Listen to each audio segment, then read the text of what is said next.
이렇게 만성 탈수 상태가 되면 갈증을 느끼는 감각 기능이 저하돼서 스스로 갈증을 느끼지 못하게 됩니다. 그래서 갈증을 느끼기 전에 규칙적으로 수분을 보충해 주는 것이 매우 중요해요. 안녕하세요. 내과전문 닥터케이 김지은입니다. 더운 날씨가 계속되면서 시원한 물과 음료수 정말 많이들 드시고 계시죠? 저도 요즘에는 유난히 목이 마른 때가 많은 것 같은데요. 특히 운동을 많이 하거나 바깥에서 일하시는 분들은 물을 더 많이 찾게 되는 계절이잖아요. 땀을 많이 흘리면서 우리 몸의 수분이 부족해져서 갈증이 심해져서 그런 건데요. 우리의 몸은 약 60%가 물로 이루어져 있고, 물은 우리 몸에서 혈액의 순환, 영양소의 운반, 체온의 조절 같은 정말 많은 생리적 과정에 정말 필수적인 요소로 작용하고 있어요. 이렇게나 중요한 물을 우리 몸은 스스로 만들어낼 수가 없습니다. 반드시 충분한 양의 물을 항상 섭취해줘야 하는데요.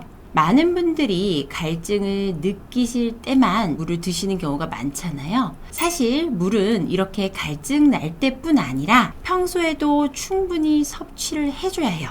물을 마셔야지 생각하면서도 자꾸만 잊어버리게 되는 경우가 많은데요. 그래서 오늘은 언제 어떻게 물을 드시면 내가 기억하기도 좋고 내 몸에도 좋은 효과를 내는지 한번 알아보는 시간을 가져볼게요. 우리가 마시는 물은 혈액을 통해서 비타민, 미네랄, 당분, 아미노산 같은 필수 영양소를 우리 몸의 곳곳에 보내주는 전달자 같은 역할을 합니다. 물이 부족하면 대사순환이 떨어지고 세포의 재생력과 기능이 저하되면서 기초 대사량도 줄어들 수가 있어요. 그리고 물은 세포에서 생성된 노폐물을 우리 몸 밖으로 배출하는 청소부 역할도 하는데요. 이러한 물이 부족하게 되면 만성염증이 생기고 노폐물이나 중금속 배출이 원활하게 되지 않아서 해로운 물질들이 몸에 축적될 수가 있어요. 이렇게 물은 우리가 살아가는 데 매우 필수적인 물질이기 때문에 물이 부족해지면 몸에서 특별한 신호를 보냅니다. 바로 목마르다고 느끼는 갈증인데요. 우리 몸에서 갈증을 느끼는 시점은 체중의 1에서 2% 정도 수분이 손실되었을 때예요. 70kg의 성인의 경우에는 대략 700ml에서 1.4L 정도예요. 이렇게 갈증을 느꼈는데도 수분 보충이 이루어지지 않는 경우에는 두통이나 피로감, 혈압 감소, 심박수 증가 같은 탈수 증상이 나타나게 됩니다. 만약 목이 마른데도 계속 물을 마시지 않아서 3개월 이상 체내의 수분이 2% 정도 부족한 상태가 계속된다면 만성 탈수 상태가 돼요. 이렇게 만성 탈수 상태가 되면 갈증을 느끼는 감각 기능이 저하돼서 스스로 갈증을 느끼지 못하게 됩니다. 그래서 갈증을 느끼기 전에 규칙적으로 수분을 보충해 주는 것이 매우 중요해요. 그렇지만 나이가 들면서 감각 기능이 저하되는 경우가 많죠. 그런 경우에는 몸에 물이 필요한 상황에서도 갈증을 잘 느끼지 못하게 되는 경우가 많아요. 그래서 나이가 들수록 갈증이 생기기 전에 규칙적으로 수분 보충을 해주는 것이 좋아요. 하루에 물을 7잔에서 8잔 정도 마시라고 하는데 언제 어떻게 마시면 기억하기도 좋고 우리 몸에도 좋은지 지금부터 말씀드려 볼게요. 첫 번째는 기상 직후입니다. 우리 몸은 잠을 자는 동안 체내 수분을 소비하고 우리가 느끼지 못하는 땀을 통해서도 체내 수분이 점점 줄어들어요. 이렇게 밤 동안에 수분이 손실되는 것을 보충하는 가장 좋은 방법은 바로 일어나자마자 물을 드시는 거예요. 좀 더 자세한 내용은 좋은 아침 습관에서 제가 말씀드렸던 이전 영상을 참조해 주시면 좋을 것 같아요. 그리고 아침에 물을 마시면 우리의 소화 시스템을 깨우는 역할도 하는데요. 잠에서 깬 후에 물을 드시면 중추신경계를 통해서 우리의 소화기 시스템에 신호를 보내게 되고 그러다 보면 소화 시스템이 활성화되면서 소화기관을 준비시키게 됩니다. 위는 이 신호를 받아서 위액을 생성하게 되고 그렇게 생성된 위액은 아침 소화를 돕는 역할을 할 수 있어요. 또 물은 장 활동을 촉진해서 변비 예방에도 도움이 되는데요. 물이 장 내부로 들어가면 장의 운동성을 증가시켜서 대장 내에 있는 잔여 음식물들을 효과적으로 제거하는 데 도움이 됩니다. 이는 정상적인 장 활동을 유지하는 데 중요한 역할을 하기 때문에 일어나서 물 한 잔 마시는 것은 소화를 도와주고 변비를 예방하는 데도 큰 도움이 돼요. 두 번째로 물 마시면 좋은 타이밍은 화장실을 다녀온 직후입니다. 우리 몸이 물을 소비하는 주요 경로 중 하나는 신장에서 소변을 만들어서 요로와 방광을 통해서 내보내는 거예요. 소변의 양은 수분 섭취량, 활동 수준, 체중 등 여러 요인에 따라서 달라지지만 한 번에 약 300에서 500ml 정도예요. 이렇게 소변을 보면 한 번에 다량의 수분이 손실되기 때문에 화장실을 다녀온 후에는 그 양만큼 다시 드셔주시는 것이 좋아요. 소변을 만드는 신장은 혈액을 깨끗하게 하고 이 과정에서 체내 노폐물과 필요 이상의 미네랄을 제거해서 요로를 통해서 배출시키는데요. 충분한 수분을 섭취하지 않으면 신장이 이런 기능을 제대로 할 수 없게 돼요. 수분이 부족하면 신장에서 걸러야 하는 노폐물들이 쌓이게 되고 결국에는 신장 결석, 요로 결석이죠. 이렇게까지 이어질 수가 있어요.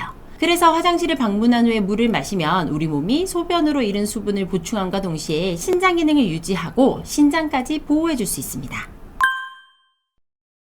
세 번째로 물 마시기 좋은 타이밍은 식사하기 30분 전이에요. 실제 생활하실 때 이 시간을 맞추기 어렵다면 식사 준비를 하실 때 틈틈이 조금씩 물을 마신다라고 생각하시면 되는데요. 물을 마시면 위의 일부가 채워지게 되면서 우리의 뇌에 포만감 신호를 보내게 됩니다. 위에 음식이 들어가고 뇌에 신호를 보내서 포만감을 느끼기까지 일반적으로 20분 정도가 걸리는데요. 식사 전에 20분에서 30분 정도 미리 물을 마시게 되면 위가 일부 채워진 후에 포만감 신호를 보내기까지 충분한 시간을 확보할 수가 있게 돼요. 그러면 그 이후에 식사를 하실 때 추가적인 포만감이 빠르게 느껴질 수 있고 그러다 보면 과식을 예방하고 다이어트에도 도움이 됩니다. 그리고 물을 소화시키기 위해서 소화기관에서 위액을 미리 준비해 놓기 때문에 바로 식사를 하실 때보다 소화 흡수도 더 잘 되니까 일석이조의 효과를 기대할 수 있어요. 네 번째로 물 마시면 좋은 타이밍은 목욕 전후입니다. 목욕이나 샤워를 하면 우리 몸은 뜨거운 물로 인해서 체온이 상승하게 되고 이 체온을 조절하기 위해서 혈관이 확장되고 이완되는데요. 이 과정에서 심장은 체내의 모든 세포에 산소와 영양소를 공급하기 위해서 더 많은 혈액을 내보내야 돼요. 그 결과 심장에 더 많은 압력이 가해져서 혈압이 일시적으로 상승할 수 있어요. 그런데 목욕 전에 물을 마시면 물이 혈액의 부피를 늘리는 역할을 하기 때문에 심장은 같은 양의 혈액을 더 쉽게 보내줄 수가 있고 목욕 시의 혈압의 급격한 상승을 완화시켜줄 수 있습니다.